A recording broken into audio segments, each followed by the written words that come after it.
Welcome to the hashtag 2022 Thomas Madigage Foundation Virtual Summit. I am the custodian and summit convener for today.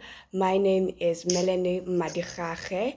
I am a South African born millennial, and I am not alone today, but with my fellow panelists, one being Mr. Matlatim Patlele, who is a legendary sports journalist who works at Times Live currently and has a YouTube channel at the moment.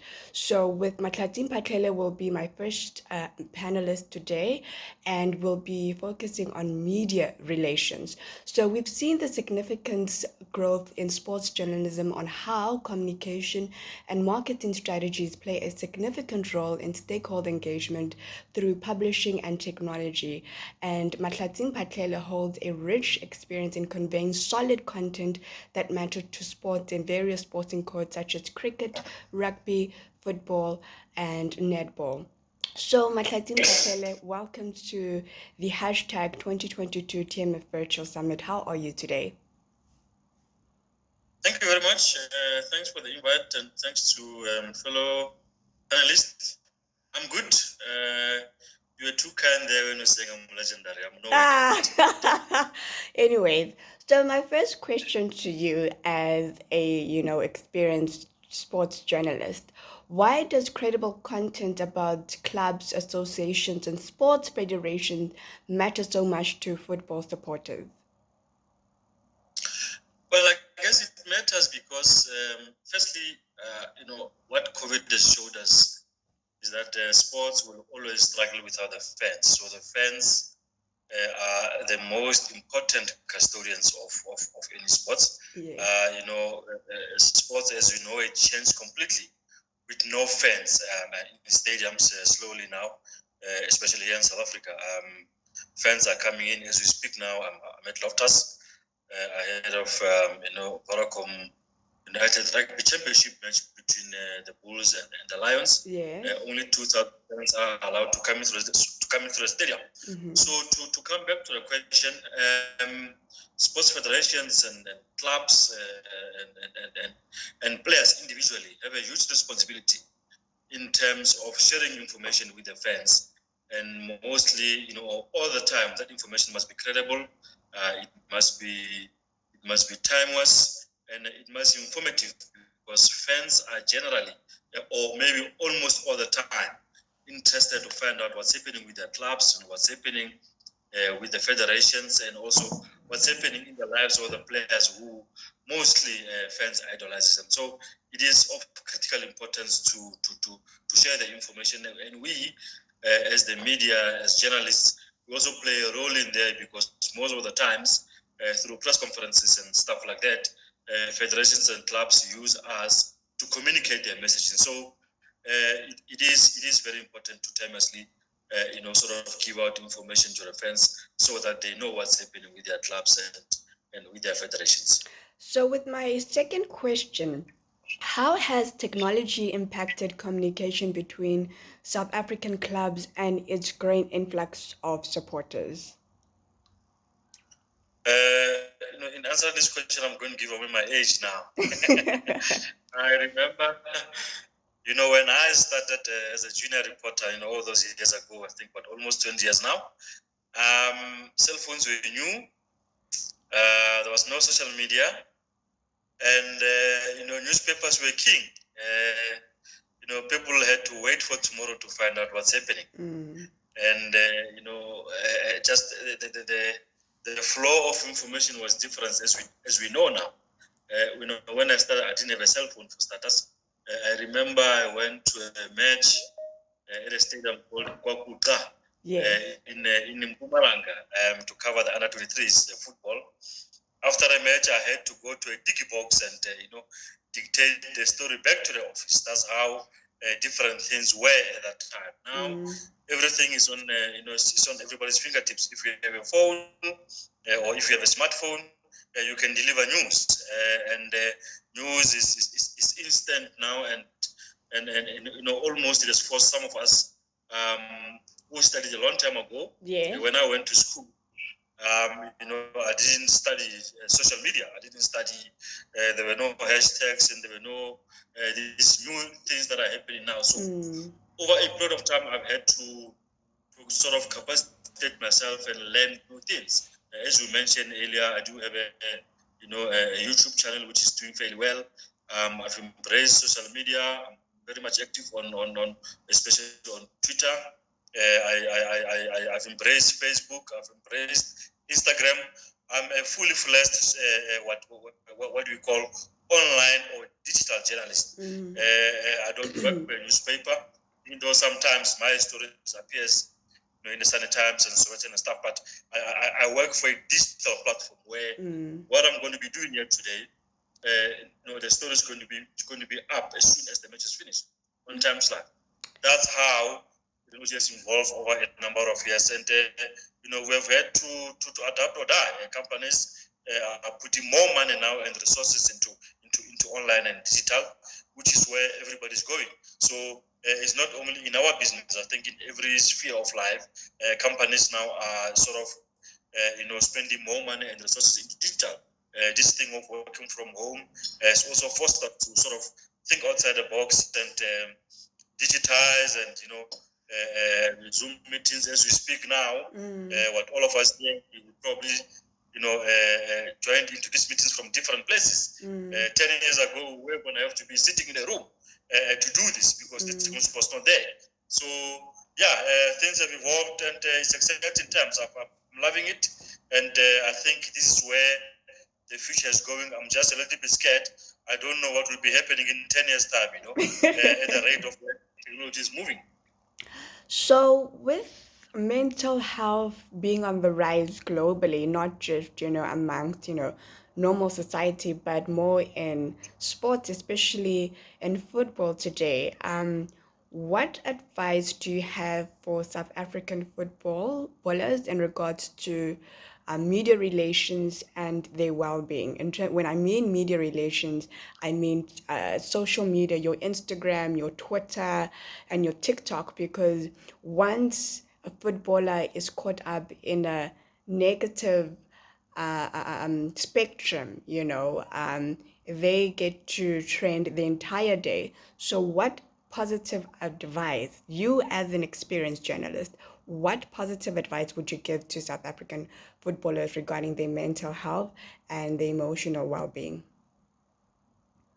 Well, to start with, I would say that mental health is real. It's serious.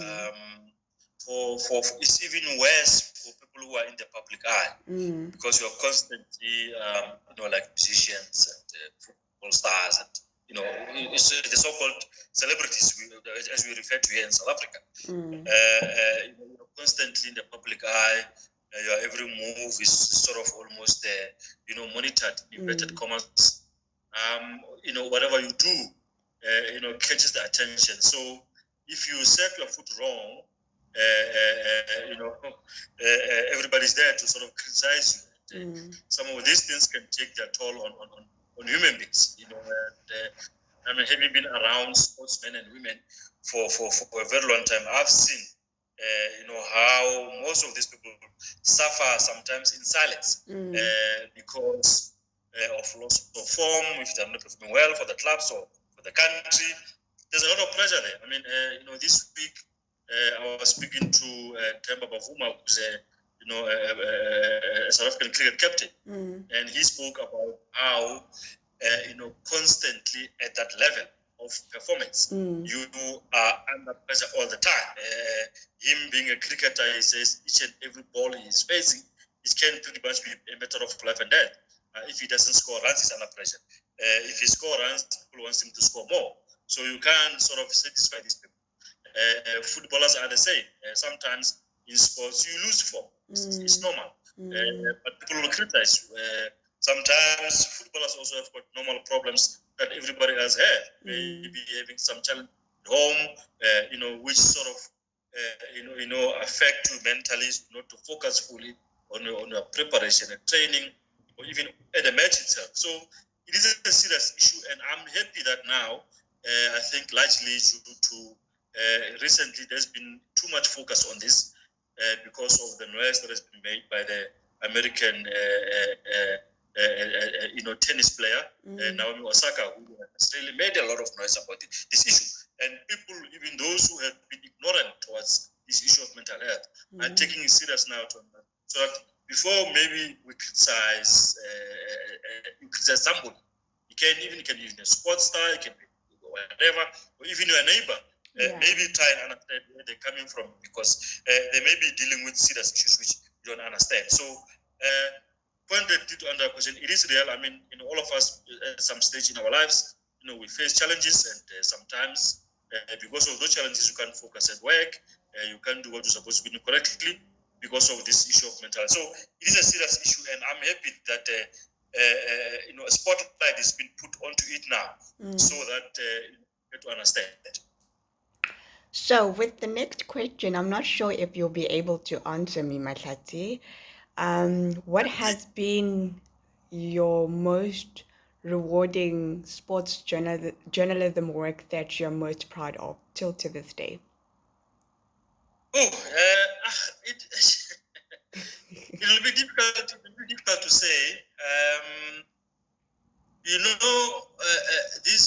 The job that I do, has been, I'm sure you've heard this thing that journalism is not financially rewarding. Yeah. We don't really earn a lot of money and stuff like that. I guess when you start up, surely you don't earn as much. As you gain experience, as you prove yourself and you do stuff, you are really increased. And if you become senior, surely it can be a rewarding job. But besides the financial side of things, when I started, this job has taken me to places where I've never thought I'll go. I've met people that I've never thought I'll meet, and on an individual level, I think I've grown, to become a better person because of the responsibility that comes with being a deliverer of news. I can't go out and write lies. It's a serious responsibility. Of course, you get taught these things at school, but when you start every job, you get to understand of what happens, on the field. There's a lot of responsibility. I've sort of traveled the world because of this job, and I always know nowadays or lately, I feel sorry for sort of for younger journalists entering into this space. It can be TV, radio, or newspaper, or online or digital. With the way the economy is now, companies don't really have money anymore to spend on stuff like that. And most of the young journalists are not traveling as much as we used to travel. Yeah. And even those who came before used to travel. So there is that limitation. But yeah, there's been a lot of stuff. One of the most memorable experiences, I think, in 2018, I was in New Zealand when the Springbok beat New Zealand for the first time in a very, very long time. It was something that was hugely memorable, football-wise. I still remember a match I watched at the Calvarian Stadium, Super Bowl against Sundowns, and your father was playing in that match. Sitting on, I was still a student at the time, sitting on those grass bench there, watching the football. I've been around so many times. Cricket test matches at Supersport Park. I remember when I met the great Sri Lankan batsman Sanas Jayasuriya, which was somebody I've respected all my life. So it has been a rewarding journey. If I were to start again, I'll probably do it again. It's been good. If you say I'm advised a young person whether they must do it, you've got to love it. You also have to have a skill of writing a little bit, because most of it is all about the writing. Really, the other fun part of it is just the gloss. You have to be passionate about writing and to a large extent reading. So yeah, it's been a lot. It's difficult to choose one or two, but there's been many. I've been blessed, and so it has been a rewarding experience. Okay, my last question to you. It has 2 bullet points. What do you think my late dad would say now that, we're hosting a virtual summit in his honor, and knowing that you've worked with him for quite some time, or for a very long time previously, what do you think he would say today? Tommy, I always say that I'll be overreaching if I say he was my friend. He was not my friend. He was somebody who, of course, I knew him personally, Thomas. I started working closely with Supersport, in the early 2000s, and he was there as a senior player, somebody who, I used to see on TV and the newspapers, and for some strange reason, to me, he just took a liking to me. And I suppose I have some sort of liking to you. What a coincidence! Many decades later. He just sort of took a liking to me, and I guess maybe it was because I don't know, and we became close. Supersport at that time, had guys like Pizzo Musimani, Kaitaro Tembo is the coach now, the likes of Temba Mbuni and all the stuff. I was very close to that team. I've traveled to matches with them and stuff like that. So I got to know him, and I got to go to his house. There was a guy, I think a white guy now, is relocated, I think, to Netherlands or something. And Aslantia was also very close to the guy. So he will definitely be proud. In South Africa, we always found one thing when it comes to honoring people, whether they're still alive or they are no longer alive. Obviously, with the way Toby passed on, it was an accident. Nobody was prepared for it. But I just feel, even if he was still alive, this country would not have honored him the way they should have. I often tell people that maybe if he was born in Soweto, he would have been celebrated like Dr. Kumalo or John Shusmusho, one of those people. Because in my book, he is one of the best players that this country produced. I've watched a lot of football, and there are not many players who were as gifted as he was. For me, he was gifted as the Dr. Kumalo, as John Shusmusho. He was in that league, an exceptional footballer, on a human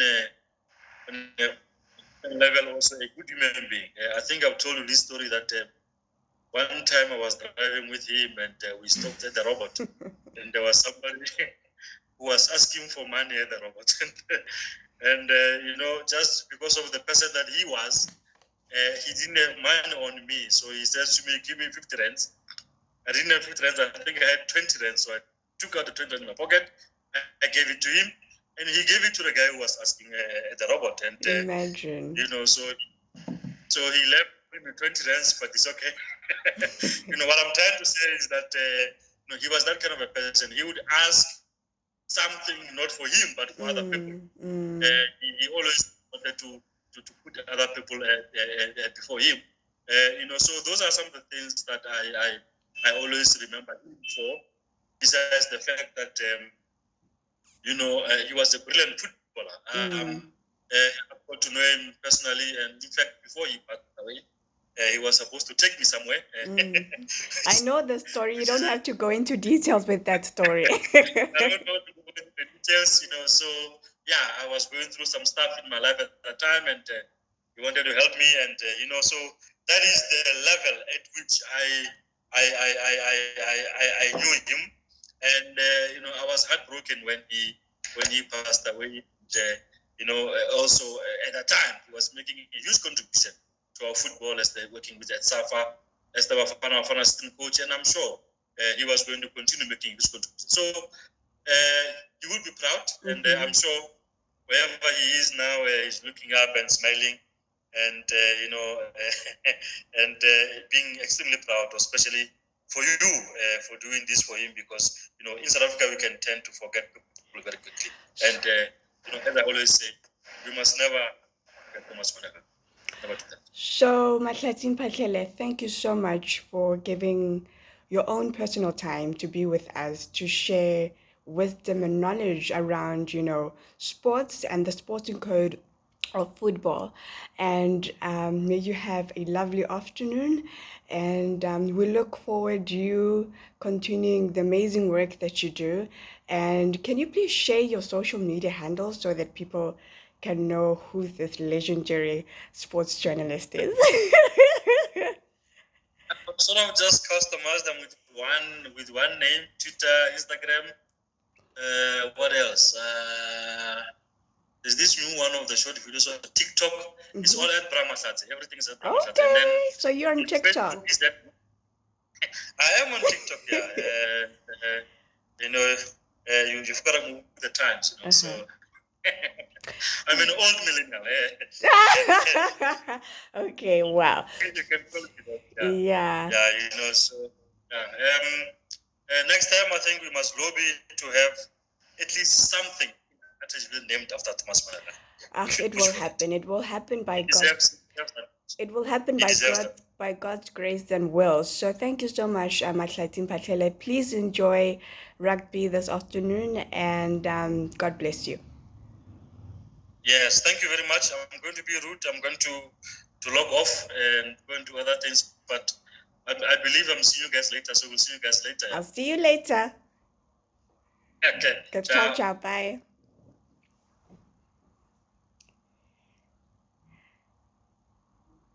Jeremy, are you there? Welcome to everyone who has just joined us, because people are just joining us one by one. And if you've got questions for me, please raise your hand, and we'll just take it from there. In terms of Ionas, I'm waiting for Ionas to join us. I'm not sure where he is because he's coming from the United Kingdom.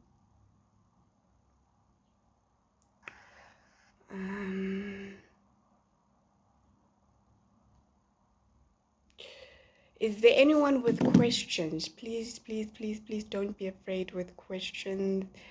I don't know why people mute themselves visibly. Like, what's the problem? Jimmy, do you think you and I could go along next? Yeah, I think so. While you wait for him, I think we can just carry on. Okay. Hopefully he'll find us. Okay. So, Tumi Mudau, right? Tumi Mudau, because we had a lovely chat last night about not including the other surname, okay? So, properly, Tumi Mudau is the financial officer to the Thomas Madigage Foundation. By experience and by background, she is an accountant, and she looks forward being a chartered accountant in future, right? Yes. Yeah. So she will be asking me questions regarding women in football. So you're more than welcome to ask me questions to me. Okay, thank you so much, Mel. Good afternoon, everyone. As Mel mentioned, my name is Kidumedze Modau. I am currently the financial director of Thomas Madigage Foundation. I think, as we're all aware, today is really just the celebration and the launch, I guess, of Thomas Madigage Foundation. It's been an honor, I'd say, Mel, to sit with you and to see your work ethic and how driven you are and have been. I think, obviously, my questions are going to be around women in football, but more than that, I know it was your intention when you formed the board for the Thomas Madigage Foundation. You intentionally ensured that the people who occupy these positions are women, and more than that, women of color. So, yeah, I really just want to say congratulations to you and for just carrying on the baton and making sure that your father's legacy continues and celebrating him, you know. So yeah, I guess my first question would be, do you think that, according to you, right, you've grown up seeing your dad be in the sporting field, do you think, in your opinion, that enough has been done to develop women in the sporting field, and that enough has been done to ensure that women in sports feel not just, be athletes and play soccer and netball, but that they feel key position in this industry? To answer your question, particularly women, not just women of color per se, but women who are in sports, regardless of the sporting code, whether it's netball, cricket, football, tennis, they are largely marginalized due to the fact that, what can a woman offer in this particular industry and how far can she do well in this key position. And, women have been pushed away to become leaders in organizations, not just, in sports, but particularly in corporate. We see a lot of young women and particularly middle-aged women who go through the pull her down syndrome, where you'll get a young woman who just graduated with a particular qualification and looks forward in working in a very good environment. And when she gets there, obviously she's inexperienced. She doesn't have any form of background experience on how to carry out, particular task or work activities to per se. So it becomes challenging to a woman to really familiarize herself with different aspects of the workplace, the work activities. And with that being said, we expect young women to know it all or to have it all without form of mentorship or any form of training, and that it becomes very difficult for young women to really be confident or have healthy self-esteem with fellow colleagues that they work with. And you get young women, especially young women of color, being set up for failure, being set up for failure where fellow colleagues don't want to be competed against, fellow colleagues don't want to be challenged. So it becomes a huge problem for women to conquer and for women of color to progress in in organizations. And when it comes to women of color being progressive in sport, regardless of the sporting code, today we are much blessed to have technology making a major shift where women like myself, young women like yourself, who have interest in maneuvering their careers and making a change in their careers. So in sports, you get, young women becoming sports influencers, football influencers by supporting their respective clubs from the EPL and the South African PSL league per se. And today we are so much blessed to have the African competition, and tomorrow being the final, you get one of the biggest footballers in the world, such as Mo Salah and who's that other footballer? Sadio Mane, apologies for that, playing against each other, even though they, play for one club in the English Premier League. So thanks to the likes of Dr. Petrus Motsepe taking the lead to ensure that, African football is making the change, but also availing the possibility that super cup being a tournament for women where women will be able to realize their dream, to live their dreams.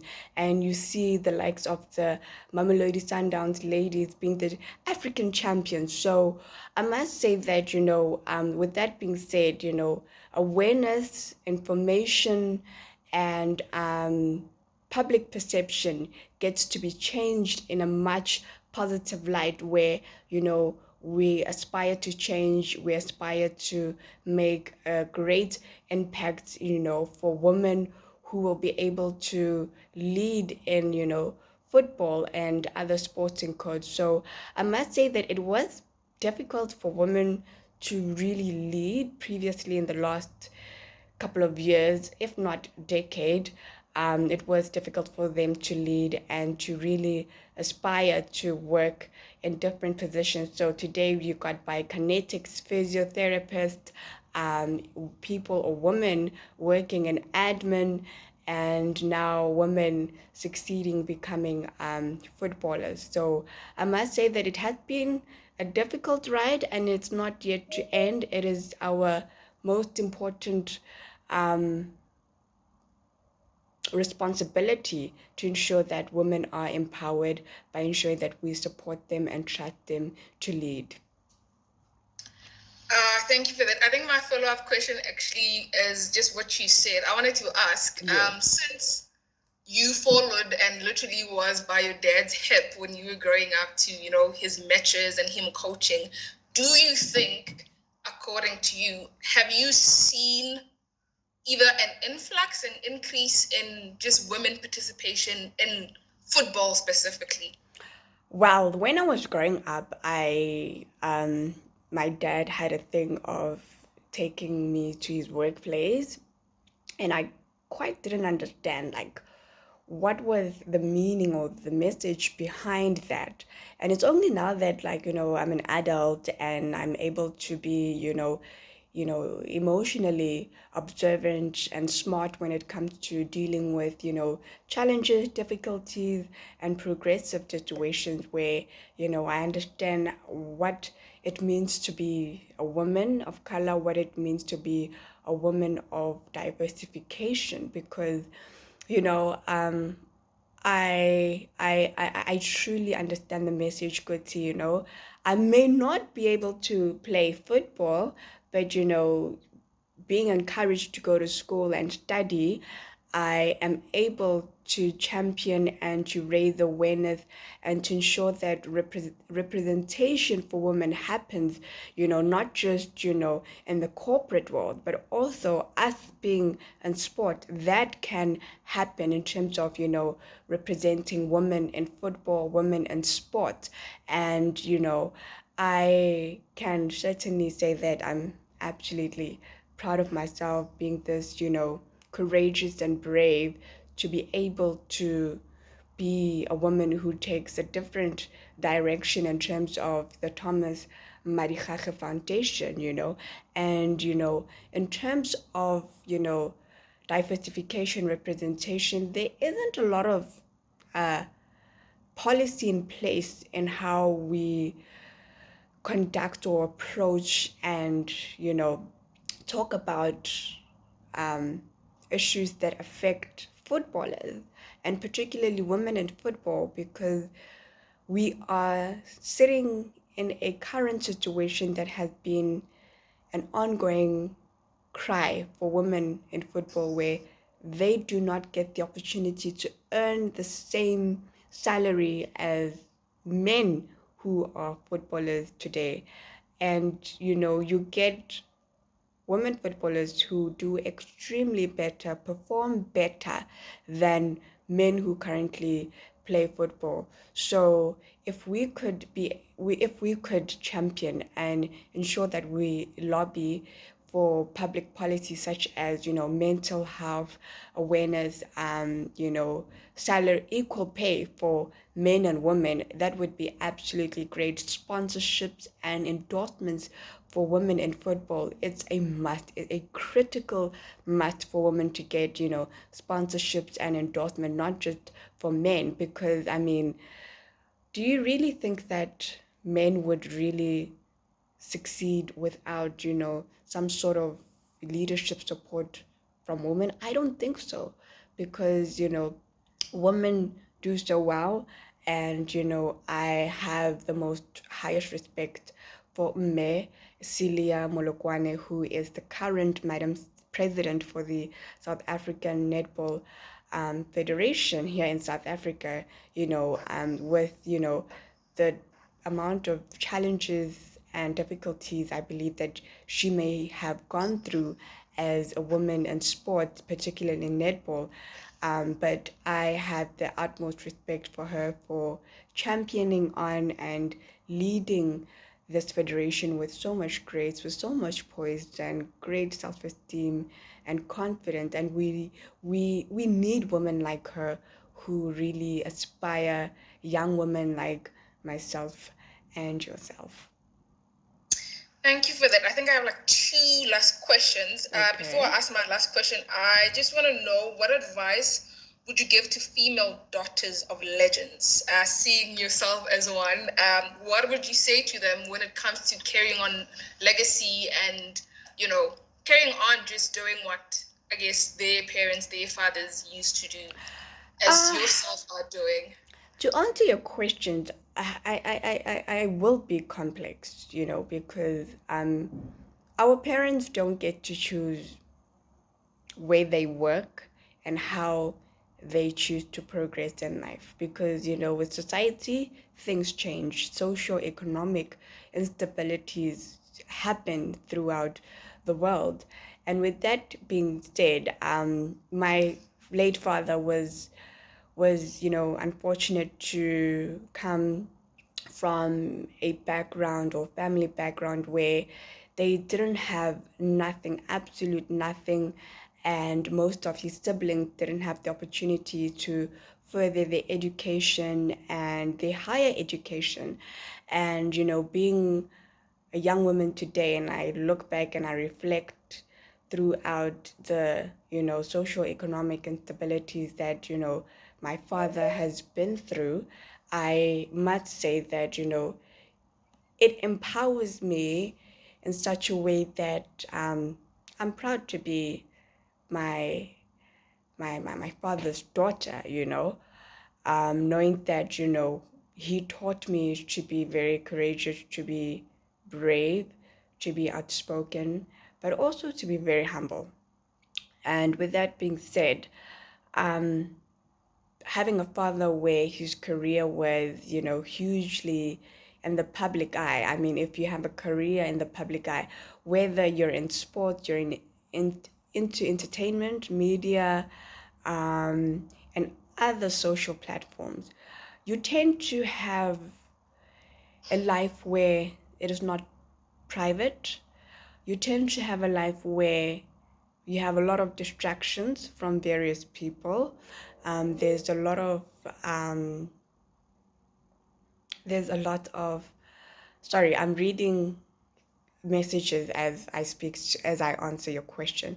There's a lot of distractions and a lot of people that may come across as they support you, they like you, and they respect you, but those kind of people are distractions. And it happens to the best of us, whether we have a career in the public eye or not. And I've, picked up a lot of lessons from my father's career. And hence I said this is about his football legacy, not his private life, because it is important that we separate, the private life and the, one's public professional life. It's very important. And unfortunately, he was unable to get a break or catch a break because everyone wanted a piece of him. And I guess it happens to the best of us in our respective careers. So with that being said, I'm very proud to be my father's daughter. And I must say that, men out there look out to have, heirs out there in terms of sons, but also we forget about the girl child. Why do we forget about the girl child, because in South Africa, and particularly in Africa, we we we struggle in terms of having equal expectations amongst women and men and boys and girls, and that creates a lot of teenage pregnancies, kids killing themselves in school, because we have such a high bar for girls in school and such a high bar for women or young women, particularly in university or in the workplace, but it's not as equal as it should be between girls and boys, men and women. And it has been an unfortunate, negative norm that society puts, girls and women on a pedestal because of high expectations of women to succeed. I mean, like, we all go through failure, we all go through difficulties and challenges as girls and women. So the advice that I would give to girls and women of, legends or sports legends, they must know that they are loved, they can progress in life regardless of the negative distractions that they may come across in life. So it's important that they keep their spirit and, their mindset in place and intact, because you may feel lost at some point, but it's important that you rely on people or support system that are trustworthy, that are, you know, in good favor of your mental health and emotional well-being. Thank you, Mel. My last question for you, it's really Just just hold in on, my regards. my my my laptop is running low. Let me just Is fix the it? the, the battery. Okay.